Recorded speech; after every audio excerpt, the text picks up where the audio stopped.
Hello my dear students, welcome again to my channel. कैसे हैं आप लोग? I hope all of you are good. मेरा नाम अखंड प्रताप सिंह है। आज हम लोग बात करने जा रहे हैं क्लास 10th के थर्ड लेक्चर के बारे में, जिसमें आज हम लोग पढ़ेंगे इलेक्ट्रिक करंट के बारे में।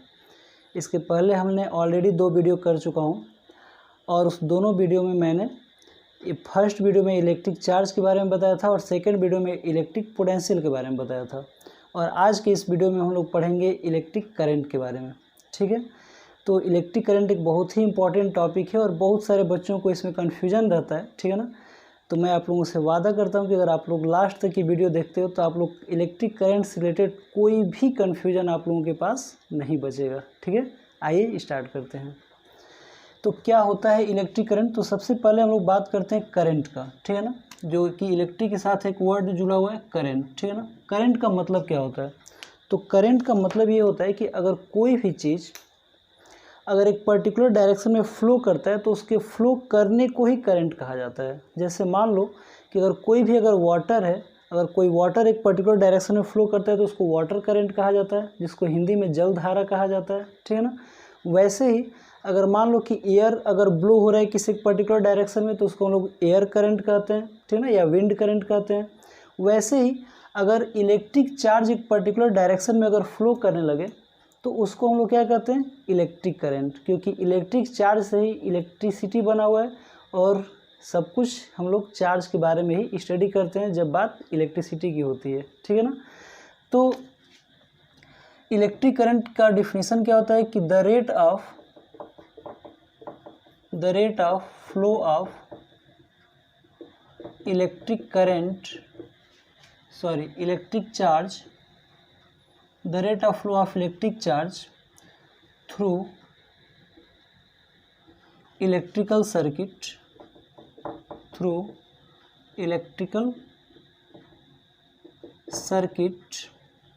is known as electric current। समझ में आ रहा है? तो इसका डिफिनेशन होता है the rate of flow of electric charge through electrical circuit, ठीक है ना, is known as electric current. मतलब अगर किसी भी इलेक्ट्रिकल सर्किट के अंदर जब कोई एक चार्ज फ्लो करता है तो उसी को हम लोग क्या कहते हैं? इलेक्ट्रिक करंट कहते हैं। लेकिन सिर्फ इलेक्ट्रिक चार्ज को फ्लो करने को ही हम लोग इलेक्ट्रिक करंट नहीं कहते हैं। हम लोग इलेक्ट्रिक करंट 2 बातों पे डिपेंड करता है। पहला कि वो चार्ज कितनी तेज़ी से फ्लो कर रहा है और दूसरा कितना ज़्यादा चार्ज फ्लो कर रहा है। समझ में आ रहा है? उस पर डिपेंड करता है कि इलेक्ट्रिक करंट की वैल्यू क्या होगा। ठीक है ना, तो इसके फार्मूले के बारे में अगर देखेंगे हम लोग तो इसमें एक वर्ड लगा हुआ है द रेट ऑफ। ठीक है ना, आप लोग क्लास 9th में पढ़े होंगे कि the rate of change of displacement is known as velocity. तो जिसके साथ द रेट लग जाता है ना तो उस फिजिकल क्वांटिटी को टी से यानी कि टाइम से डिवाइड कर देते हैं। जैसे वेलोसिटी के डिफिनीशन में आप लोग पढ़े होंगे the rate of change of displacement यानी कि d/t। एक्सेलरेशन के फॉर्मूले में आप लोग पढ़े होंगे the rate of change of velocity यानी कि v/t। तो जिसके सामने अगर रेट ऑफ लग गया ना उसको टाइम से डिवाइड कर देना। तो वैसे यहाँ पे क्या है? The rate of flow of electric charge यानी कि इलेक्ट्रिक चार्ज को टाइम से डिवाइड कर दो तो हमें क्या मिल जाएगा? इलेक्ट्रिक करंट मिल जाएगा। ठीक है ना, तो इलेक्ट्रिक करंट का फॉर्मूला क्या होगा? Q/T, यानी कि जो इलेक्ट्रिक करंट है वो डायरेक्टली प्रोपोर्शनल होता है अमाउंट ऑफ चार्ज के ऊपर। ठीक है ना, यहाँ पे Q क्या है? Q जो है अमाउंट ऑफ चार्ज है। अमाउंट ऑफ चार्ज मतलब कि कितना ज़्यादा चार्ज फ्लो करेगा उतना ज़्यादा क्या होगा? इलेक्ट्रिक करंट की वैल्यू होगा। और दूसरा कितना तेज़ी से फ्लो कर रहा है, जितना तेज़ी से फ्लो करेगा टाइम उतना कम लगेगा, यानी कि टाइम जितना कम लगेगा उतना ज़्यादा क्या होगा? इलेक्ट्रिक करंट होगा। यहाँ पे T क्या है? टाइम ड्यूरेशन है। ठीक है ना, और I जो है ये सिंबॉलिक रिप्रेजेंटेशन है, यानी कि इलेक्ट्रिक करंट को हम लोग कैपिटल I से रिप्रेजेंट करते हैं। ठीक है ना, इसका SI यूनिट क्या होता है? तो जो SI यूनिट होता है, ठीक है ना, इलेक्ट्रिक करंट का, वो SI यूनिट Q को यहाँ पे हम लोग फर्स्ट लेक्चर में मैंने बताया था कि इसको कूलाम से रिप्रेजेंट करते हैं। ठीक है ना, जो Q का यूनिट होता है वो कैपिटल C यानी कि कूलाम होता है और जो टाइम का SI यूनिट होता है वो सेकंड होता है। तो कूलाम/सेकंड बोल सकते हैं इलेक्ट्रिक करंट को, लेकिन इसके लिए एक सिंगल वर्ड भी यूज किया जाता है और उसका नाम होता है एम्पियर। क्या होता है? एम्पियर। ठीक है ना, इसको हम लोग कैपिटल ए से रिप्रेजेंट करते हैं, ठीक है।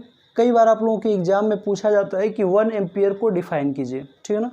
तो 1 एम्पियर को हम लोग कैसे डिफाइन करेंगे, तो अगर मान लो कि I = Q/T हो और Q की वैल्यू को अगर 1 कूलाम रख दें और टाइम अगर 1 सेकेंड रख दें तो इसकी वैल्यू कितना हो जाएगा, तो I = 1 कूलाम/1 सेकेंड, यानी कि कितना हो जाएगा, 1 एम्पियर हो जाएगा, ठीक है ना।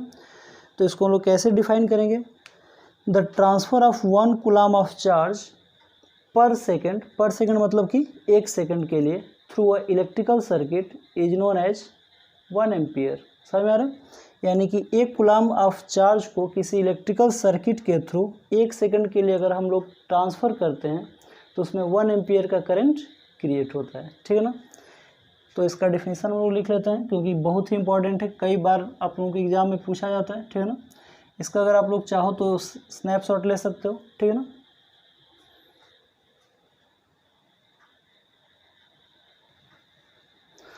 तो 1 एम्पियर का डिफिनीसन क्या हो जाएगा, the transfer of 1 coulomb of charge through electrical circuit per second is known as 1 ampere. मतलब किसी भी इलेक्ट्रिकल सर्किट के अंदर 1 सेकेंड में 1 कूलाम अगर चार्ज को हम लोग अगर ट्रांसफ़र करते हैं तो उसी को हम लोग क्या कहते हैं कि उस सर्किट के अंदर 1 एम्पियर करंट क्रिएट होगा, ठीक है ना। तो ये हमारा 1 एम्पियर का डिफिनीसन हो गया।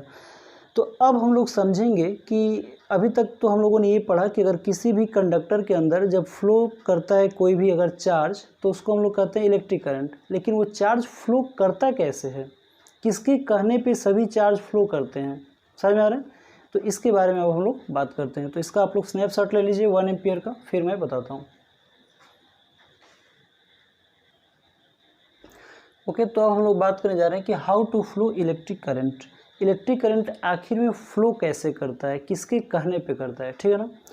तो इलेक्ट्रिक करंट की जो तरीका है फ्लो करने का वो सेम तरीका मैच करता है कि वाटर कैसे फ्लो करता है, वाटर यानी कोई भी फ्लूइड कैसे फ्लो करता है, ठीक है ना। तो पहले हम लोग थोड़ा सा देख लेते हैं कि वाटर कैसे फ्लो करता है और उसी से कंपेयर कर देंगे इलेक्ट्रिक करंट का, तो बहुत आसानी से आप लोगों को समझ में आ जाएगा, ठीक है ना। तो देखो, जैसे मान लो कि अगर कहीं पे वाटर का अगर 2 टैंक है, ठीक है ना, यहाँ पे एक टैंक ए है, ठीक है ना, इसके ऊपर मान लो कि कुछ वाटर रखा हुआ है इसके अंदर, ठीक है ना। और इसी के जस्ट बगल में मान लेते हैं कि एक टैंक बी है, ठीक है, ये एक टैंक है, परपेंडिकुलर ले लेते हैं, ठीक है ना। तो ये हमारा एक टैंक बी है और इसमें जो वाटर है ना थोड़ा सा इसमें कम है, ए से थोड़ा सा वाटर इसमें कम है। और यहाँ से हमने क्या किया कि इसको एक पाइप से कनेक्ट कर दिया। अब आप लोग बताइए कि किस टैंक से किस टैंक में वाटर फ्लो करेगा, ए से बी में करेगा कि बी से ए में करेगा। तो आई होप आप सभी लोगों को पता होगा या फिर मेरी बात से एग्री करोगे आप लोग कि जो ए है टैंक उस ए से बी की तरफ फ्लो करेगा, यानी कि वाटर जो है हमेशा हाई लेवल से लो लेवल की तरफ फ्लो करता है। तो सेम वैसे ही जो करंट है वो हाई पोटेंशियल से लो पोटेंशियल की तरफ फ्लो करता है। यानी कि अगर मान लो कि यहाँ पे अगर हम ढेर सारे अगर इलेक्ट्रॉन को अगर इकट्ठा करके एक तरफ रख दें और इधर एक वायर से जोड़ दें और दूसरे साइड में अगर कम इलेक्ट्रॉन को अगर रख दें, तो आप सभी लोग इस बात से एग्री करोगे कि इस वायर में हमेशा ज़्यादा तरफ के जो इलेक्ट्रॉन है वो कम तरफ के इलेक्ट्रॉन की तरफ क्या करेंगे, फ्लो करना स्टार्ट कर देंगे। क्यों ऐसा करेंगे, तो यहाँ तो प्रेशर की वजह से वाटर फ्लो होता है और यहाँ पे ऐसा क्यों होगा, तो यहाँ पे इसलिए होगा क्योंकि जो लाइक चार्ज होता है वो हमेशा एक दूसरे को रिपेल करते हैं। तो जहाँ पे अमाउंट ऑफ इलेक्ट्रॉन यानी कि सेम काइंड ऑफ चार्ज ज़्यादा होगा वहाँ पे रिपल्सन एक दूसरे में क्या होगा, ज़्यादा होगा। और इस वजह से जहाँ पे कम चार्ज है उस तरफ मूव करेगा, क्योंकि यहाँ पे अभी फोर्स कम लग रहा है और यहाँ पे फोर्स ज़्यादा लग रहा है। तो कोई भी चार्ज या कोई भी बॉडी स्टेबिलिटी हमेशा ढूंढता रहता है कि कहाँ पे हमारे ऊपर फोर्स कम लग रहा हो, ठीक है ना। तो इसलिए ये एक पर्टिकुलर डायरेक्शन में सभी चार्ज क्या करना स्टार्ट कर देंगे, फ्लो करना स्टार्ट कर देंगे, समझ में आ रहा है। तो इसी वजह से करंट फ्लो करता है, ठीक है ना, क्योंकि जब चार्ज फ्लो होने लगता है तो इसके अपोजिट डायरेक्शन में हम लोग करंट का डायरेक्शन मान लेते हैं। कैसे मानते हैं, तो देखिए, तो स्टार्टिंग में जैसे मान लेते हैं कि अगर कोई भी अगर एक कंडक्टर है तो स्टार्टिंग में भी जो चार्ज होते हैं ना वो फ्लो करते हैं, लेकिन रैंडम डायरेक्शन में करते हैं। जब किसी पोटेंशियल से हम लोग नहीं जोड़ते हैं तब तक वो क्या होता है, रैंडम डायरेक्शन में फ्लो करते हैं। क्यों रैंडम डायरेक्शन में फ्लो करते हैं? क्योंकि अगर कोई भी चार्ज है तो उसका कुछ ना कुछ टेम्परेचर होगा, और जब कुछ टेम्परेचर होगा तो उसके पास कुछ हीट एनर्जी होगा, और हीट एनर्जी जो होगा उसको किसी न किसी डायरेक्शन में मूवमेंट करने के लिए आसानी से उसको फ्रीडम देता है, ठीक है ना। तो ये चार्ज रैंडम डायरेक्शन में मोशन करते रहते हैं, लेकिन उस रैंडम डायरेक्शन की वजह से कोई करंट क्रिएट नहीं होता है। क्यों नहीं क्रिएट होता है? क्योंकि अगर कोई भी चार्ज एक पर्टिकुलर डायरेक्शन में अगर मूव करेगा तो उसी समय एक अपोजिट डायरेक्शन में भी चलने वाला कोई एक करंट, कोई एक चार्ज मिल जाएगा। और जब दो लाइक चार्ज अपोजिट डायरेक्शन में एक ही समय मोशन करेंगे तो दोनों के द्वारा करंट जो क्रिएट होगा वो अपोजिट डायरेक्शन में होगा और एक दूसरे को क्या करेगा, कैंसिल आउट कर देगा। तो नेट करंट की वैल्यू 0 हो जाता है। तो जब भी अगर कोई वायर अगर ऐसे रखा होता है तो उसके अंदर कोई इलेक्ट्रिक करंट फ्लो नहीं करता और इसीलिए हमें इलेक्ट्रिक शॉक नहीं लगता है, ठीक है ना। लेकिन जैसे हम लोग इसको पोटेंशियल से जोड़ देते हैं, और पोटेंशियल प्रोवाइड कौन कराता है, तो बैटरी प्रोवाइड कराता है, ठीक है ना। जैसे हम लोग मार्केट से कोई भी अगर बैटरी खरीद के लाते हैं तो उस पर कुछ वोल्टेज लिखा होता है कि 2 वोल्ट की बैटरी है, कि 10 वोल्ट की बैटरी है, कि कितने वोल्ट की बैटरी है। तो जो भी पोटेंशियल लिखा होता है वो पोटेंशियल नहीं होता है, वो क्या होता है, पोटेंशियल डिफरेंस होता है। क्योंकि मैंने पिछले लेक्चर में आप लोगों को बताया था कि इंटायर फिजिक्स में कहीं पे भी पोटेंशियल का कोई यूज नहीं है, जिसका यूज है वो हमेशा पोटेंशियल डिफरेंस का है। जो भी हम लोग यूज करेंगे पोटेंशियल डिफरेंस का यूज करेंगे। समझ में आ रहा है? तो इस चीज़ को थोड़ा सा समझते हैं और अच्छे से, ताकि बेहतर समझ में आए आप लोगों को।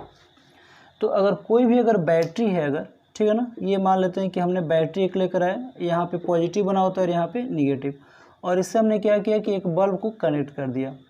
अब इस बैटरी के ऊपर लिखा हुआ है 2 वोल्ट। तो 2 वोल्ट का मतलब क्या होता है? 2 वोल्ट का मतलब ये होता है कि यहाँ पे हाई पोटेंशियल होगा और यहाँ पे लो पोटेंशियल होगा। जो पॉजिटिव होता है इसको जनरली हम लोग हाई पोटेंशियल कहते हैं और निगेटिव को क्या कहते हैं, लो पोटेंशियल। तो इस हाई और लो के बीच का डिफरेंस 2 वोल्ट होता है। अब इससे हमें कोई फ़र्क नहीं पड़ता है कि हाई कितना है और लो कितना है। हाई 2 हो सकता है, ये 0 हो सकता है, तो डिफरेंस कितना आएगा, 2 आएगा। हाई जो है वो 100 भी हो सकता है और ये 98 भी हो सकता है, तो भी डिफरेंस कितना आएगा, 2 वोल्ट होगा। क्योंकि हमको हाई और लो से कोई फ़र्क ही नहीं पड़ता है। जैसे वाटर को फ्लो करने के लिए लेवल में डिफरेंस मैटर करता है, कितना कहाँ पे वाटर है इससे कोई मैटर नहीं करता है। वैसे ही करंट को फ्लो करने के लिए कितना पोटेंशियल ये मैटर नहीं करता है, 2 पॉइंट के बीच का लेवल का डिफरेंस कितना है ये मैटर करता है। समझ में आ रहा है? तो ये जो बैटरी है, यहाँ से जब भी अगर चार्ज अगर पॉजिटिव से अगर जो इलेक्ट्रॉन होता है वो हमेशा नेगेटिव से पॉजिटिव के डायरेक्शन में इलेक्ट्रॉन मूव करता है, और उसके अपोजिट डायरेक्शन में हम लोग करंट का कन्वेंशनल डायरेक्शन मानते हैं, ठीक है ना। तो जब भी अगर कोई चार्ज या इलेक्ट्रॉन अगर मान लेते हैं कि नेगेटिव से जाके पॉजिटिव के डायरेक्शन में अगर न्यूट्रलाइज करता है, तो बैटरी का काम क्या होता है, बैटरी का काम होता है एनर्जी सप्लाई करना। क्या करना, एनर्जी सप्लाई करना। मतलब कि जो इलेक्ट्रॉन है उसको लगातार उस सर्किट में चलाए रखने का काम कौन करता है, बैटरी करता है। जैसे मान लो कि आप लोग कोई काम नहीं कर रहे हो तो आपके पेरेंट्स क्या करेंगे, या तो आपको फोर्स करेंगे या कुछ पैसे दे देंगे, कहेंगे कि हाँ ये काम कर दो। तो उस काम को कराने के लिए आप लोगों को या तो किसी प्रेशर की वजह से करोगे, या फोर्स की वजह से करोगे, या फिर पैसे की लालच में करोगे। कुछ ना कुछ तो उपाय लगाना होता है कोई काम कराने के लिए। वैसे ही जो ये बैटरी होता है ये एनर्जी का सप्लाई करता है। वो एनर्जी, इसके अंदर केमिकल भरे होते हैं और वो केमिकल एनर्जी जो होता है वो एक्सोथर्मिक रिएक्शन करते हैं, जो कि आप लोग केमिस्ट्री में पढ़े होंगे, और वो एनर्जी का एग्जॉस्ट करते हैं, और उस वजह से उस चार्ज के पास इतनी एनर्जी हो जाती है कि ये इंटायर सर्किट में क्या करें, फ्लो करें, ठीक है ना।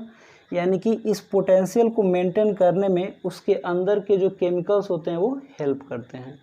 और जब तक ये पोटेंशियल डिफरेंस मेंटेन रहता है तब तक करंट फ्लो करता है, और जब वो पोटेंशियल सेम हो जाएगा तो करंट फ्लो करना बंद हो जाएगा। जैसे 2 सेम लेवल का जब वाटर हो जाता है तो कोई पानी फ्लो नहीं करता है, तो वैसे ही जब 2 लेवल सेम हो जाएगा पोटेंशियल का तो कोई करंट फ्लो नहीं करता है, ठीक है। तो आई होप आप लोगों को ये कंसेप्ट बेहतर समझ में आया होगा। अब हम लोग बात करने वाले हैं कि वो कौन से इलेक्ट्रिकल डिवाइस है जिस इलेक्ट्रिकल डिवाइस से हम लोग करंट को मेजर करते हैं, ठीक है ना। तो उस इलेक्ट्रिकल डिवाइस का जो नाम है वो है एमीटर, ठीक है ना, ammeter. It is the device which is use to measure the electric current, ठीक है ना। एमीटर ही एक ऐसा डिवाइस होता है जो इलेक्ट्रिक करंट को मेजर करता है, ठीक है ना। एक और डिवाइस का मैं नाम लिखता हूँ यहाँ पे, जिसका नाम होता है गैल्वेनोमीटर, गैल्वेनोमीटर, ठीक है ना। इन दोनों के में बच्चे कंफ्यूज होते हैं कि आखिर दोनों का रोल क्या है, ठीक है ना, क्योंकि दोनों में कहीं कहीं लिखा होता है कि दोनों करंट को मेजर करते हैं, ठीक है ना। तो एमीटर तो बिल्कुल ये मेजर करता है करंट को, ठीक है ना। It measures amount of current, amount of current, ठीक है ना। जो गैल्वेनोमीटर है ये भी करंट को मेजर कर सकता है। It can be measure current, ठीक है ना। ये मेजर कर सकता है, ठीक है ना, लेकिन कर सकने में और करने में फ़र्क होता है, ठीक है ना। तो इसका जो मेन वर्क होता है वो डिटेक्ट करता है। क्या करता है? It detect the electric current in any circuit, in any circuit. समझ में आ रहा है? थोड़ा सा स्पेलिंग मिस्टेक होगा तो आप लोग ध्यान देना, ठीक है ना, क्योंकि मैं थोड़ा जल्दबाजी में लिख रहा हूँ। तो देखो, तो गैल्वेनोमीटर का काम क्या होता है? गैल्वेनोमीटर का जो बेसिक जो काम होता है वो करंट को डिटेक्ट करना होता है। मतलब गैल्वेनोमीटर ज़्यादा सेंसिटिव होता है। अगर किसी भी सर्किट में अगर बहुत हल्का सा भी अगर करंट फ्लो करेगा ना, तो उसको ये बता देगा गैल्वेनोमीटर कि यहाँ पे करंट है। कितना है ये अगर बहुत स्मॉल करंट होगा तो बता देगा, अगर ज़्यादा करंट होगा तो नहीं बता पाएगा। उसका रीज़न क्या है? उसका रीज़न ये है कि गैल्वेनोमीटर का स्ट्रक्चर ऐसे होता है। देखो, आप लोग लेबोरेटरी में जब जाओगे तो मिल जाएगा। गैल्वेनोमीटर का जो स्टार्टिंग का जो पॉइंटर होता है ना, वो इस डायरेक्शन में होता है, और इधर भी कुछ नंबर लिखे होते हैं 3 2 1 0, और इधर भी नंबर लिखे होते हैं 3 2 1 और 0, ठीक है ना। एक सेकंड, यहाँ पे 0 होता है, इसके पॉइंटर बीच में होता है और यहाँ पे 0 होता है, और इधर नंबर लिखे होते हैं, ठीक है ना, ऐसे। तो गैल्वेनोमीटर एक और काम करता है, ये डायरेक्शन ऑफ करंट भी बताता है, डायरेक्शन ऑफ करंट। लेकिन ये एमीटर जो है वो डायरेक्शन ऑफ करंट नहीं बताता है, वो सिर्फ क्या बताता है? अमाउंट ऑफ करंट बताता है। और एमीटर ऐसे होता है, देखो, ये हमारा गैल्वेनोमीटर है और ये हमारा एमीटर है, ठीक है ना। तो इसका जो पॉइंटर होता है स्टार्टिंग का यहाँ पे होता है और उसका 0 रीडिंग इधर होता है, ठीक है ना। यानी कि जब हम एमीटर को किसी सर्किट में जोड़ेंगे तो ये सिर्फ 0 से स्टार्ट होगा और बता देगा कि 5 एम्पियर 3 एम्पियर का करंट फ्लो कर रहा है। किस डायरेक्शन में फ्लो कर रहा है ये नहीं बताएगा। लेकिन गैल्वेनोमीटर का पॉइंटर इधर है, अगर करंट इस डायरेक्शन में फ्लो करेगा तो पॉइंटर इधर डिफ्लेक्ट होगा, अगर करंट इस डायरेक्शन में फ्लो करेगा तो गैल्वेनोमीटर का जो नीडल होगा वो अपोजिट डायरेक्शन में डिफ्लेक्ट करेगा। तो गैल्वेनोमीटर का 2 काम है, एक डिटेक्शन ऑफ करंट है और दूसरा डायरेक्शन ऑफ करंट मेजर करता है, जबकि एमीटर सिर्फ अमाउंट ऑफ करंट मेजर करता है। अच्छा, डिटेक्शन में क्या दिक्कत होता है? तो डिटेक्शन में दिक्कत कुछ नहीं होता है। एमीटर जब भी मेजर करता है तो ये लार्ज करंट को मेजर करता है। किसको मेजर करता है? लार्ज करंट को। और जो गैल्वेनोमीटर होता है ये वेरी स्मॉल करंट को मेजर करता है। अब वेरी स्मॉल करंट का क्या मतलब है? जैसे मान लो कि अगर हमें माइक्रो एम्पियर में अगर मेजर करना होगा, माइक्रो एम्पियर का मतलब होता है 10 की पावर 6 एम्पियर, तो बिल्कुल कोई डिफ्लेक्शन देखने को नहीं मिलेगा एमीटर को जब जोड़ेंगे तो। लेकिन अगर गैल्वेनोमीटर को जोड़ेंगे तो ये माइक्रो एम्पियर में भी करंट को बता देगा कि इसमें करंट फ्लो कर रहा है, जो कि एक बहुत ही कम करंट है, ठीक है ना। तो माइक्रो एम्पियर में ये पूरा अपना डिफ्लेक्शन यहाँ से यहाँ तक चला जाएगा। आप उससे ज़्यादा करंट दोगे तो ये नीडल तोड़ के वापस थोड़ी आएगा, वो तो वहीं पर जाके रुक जाएगा। तो आप उससे ज़्यादा भी करंट दोगे तो नीडल यहीं पर रहेगा, इसका जो मैक्सिमम इसका डिफ्लेक्शन है, और जो कि बहुत ही स्मॉल करंट में अपना फुल डिफ्लेक्शन शो कर देता है। तो इसलिए ये ज़्यादा useful amount of current measure करने के लिए नहीं होता है जो गैल्वेनोमीटर होता है, क्योंकि वो बहुत ही स्मॉल करंट ही मेजर कर पाता है। हाँ, ये ज़रूर बता देता है कि कहीं पे भी करंट है कि नहीं है, और डायरेक्शन भी बता देता है, ठीक है ना। और जबकि एमीटर जो है वो क्या करता है? अमाउंट ऑफ करंट मेजर करता है, लार्ज अमाउंट ऑफ करंट। कम से कम ये मिली एम्पियर में अगर करंट होगा तो ही मेजर करेगा, अगर उससे कम में करंट होगा तो ये मेजर नहीं करता है, ठीक है ना। तो अब हम लोग थोड़ा सा बात करते हैं एमीटर के बारे में। आप लोग इसका स्नैपशॉट लेना चाहते हो तो ले सकते हो।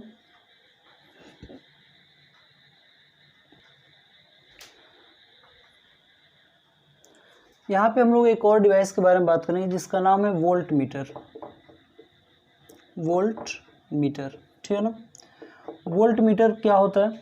तो वोल्ट मीटर एक ऐसा डिवाइस होता है जो पोटेंशियल डिफरेंस को मेजर करता है, यानी कि वोल्टेज को मेजर करता है, ठीक है ना। इट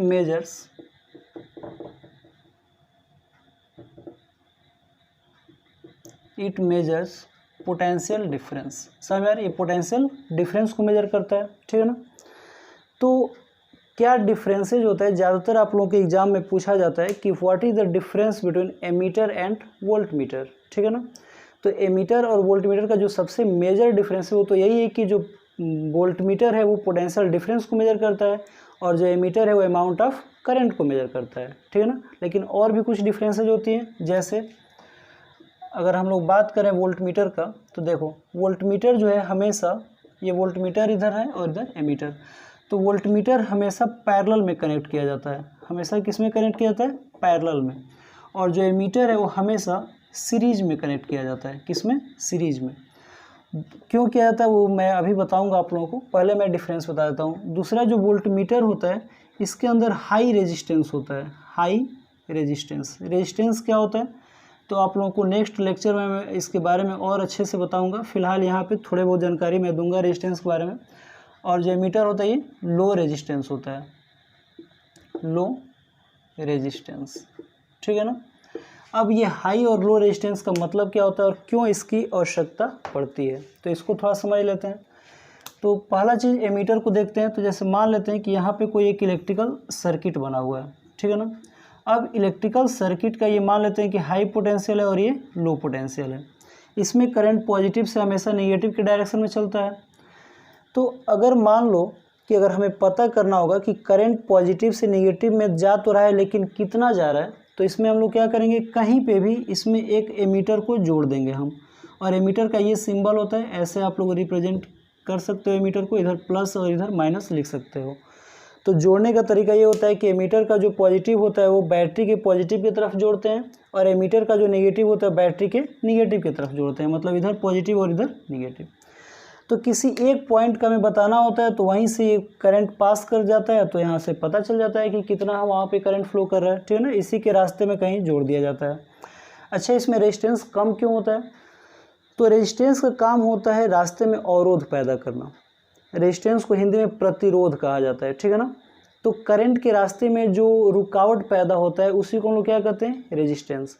तो एमीटर में रेजिस्टेंस बहुत कम रखा जाता है। क्यों? क्योंकि एमीटर का काम होता है करंट को मेजर करना, करंट के रास्ते में अवरोध पैदा करना उसका काम नहीं होता है। समझ आ रहा है? तो इसलिए क्योंकि करंट को इसी से होकर जाना है तो इसलिए इसका रेजिस्टेंस बहुत कम रखते हैं, क्योंकि वो जिस काम है वो फटाफट कर ले और करंट के रास्ते में कोई रुकावट भी पैदा ना करे, ठीक है ना। तो इसलिए इसको हम लोग हमेशा लो रेजिस्टेंस रखा जाता है और ये हमेशा सीरीज में जोड़ा जाता है। जबकि जो वोल्ट मीटर होता है ये पैरेलल जोड़ा जाता है। अब पैरेलल का क्या मतलब होता है? तो पैरेलल का मतलब ये होता है कि अगर मान लो कि यहाँ पे अगर कोई इलेक्ट्रिकल सर्किट है और यहाँ पे मान लो कि दो इलेक्ट्रिकल अप्लायंस ऐसे लगाए गए हैं, ये पॉजिटिव है ये निगेटिव है, ये हाई पोटेंशियल है और ये लो पोटेंशियल। तो यहाँ से हाई से करंट फ्लो कर रहा है ऐसे और लो की तरफ जा रहा है। अब मान लो कि हमको किसी एक बल्ब में अगर पता करना हो, ये बल्ब ए और ये बल्ब बी है, कि उसमें कितना पोटेंशियल का डिफरेंस मिल रहा है, ठीक है ना। तो पोटेंशियल के डिफरेंस का मतलब होता है कि दो पॉइंट का डिफरेंस। डिफरेंस का मतलब क्या है? दो पॉइंट का डिफरेंस। यानी कि अगर ए का निकालना है तो इसकी ए के दोनों साइड में दो पॉइंट को सिलेक्ट करेंगे और दोनों पॉइंट में वायर जोड़कर और बीच में एक वोल्ट मीटर हम क्या करेंगे? लगा देंगे, ताकि इन दोनों पॉइंट के बीच का डिफरेंस पता चल जाए कि जब करंट यहाँ से पास किया तब पोटेंशियल कितना था और इसको पास करने के बाद पोटेंशियल कितना हो गया। यानी कि दोनों के बीच का डिफरेंस निकल जाएगा कि ये बल्ब जो है कितना पोटेंशियल का ड्रॉप कर रहा है, ठीक है ना। तो जब डिफरेंस निकालना है तो दो पॉइंट का लेना पड़ेगा, इसलिए हमको दो पॉइंट से जोड़ के वायर लगाना पड़ेगा और इसलिए ये किस में हो जाता है? पैरेलल में हो जाता है। और एम्पियर में क्या होता है, एमीटर में क्या होता है कि किसी एक पॉइंट पे जोड़ना होता है, इसीलिए हम इसको किस में जोड़ देते हैं? सीरीज में ऐड कर देते हैं, ठीक है ना। तो तीन इलेक्ट्रिकल डिवाइसेस के बारे में आज हम लोग बात किए, एमीटर, गैल्वेनोमीटर और वोल्टमीटर।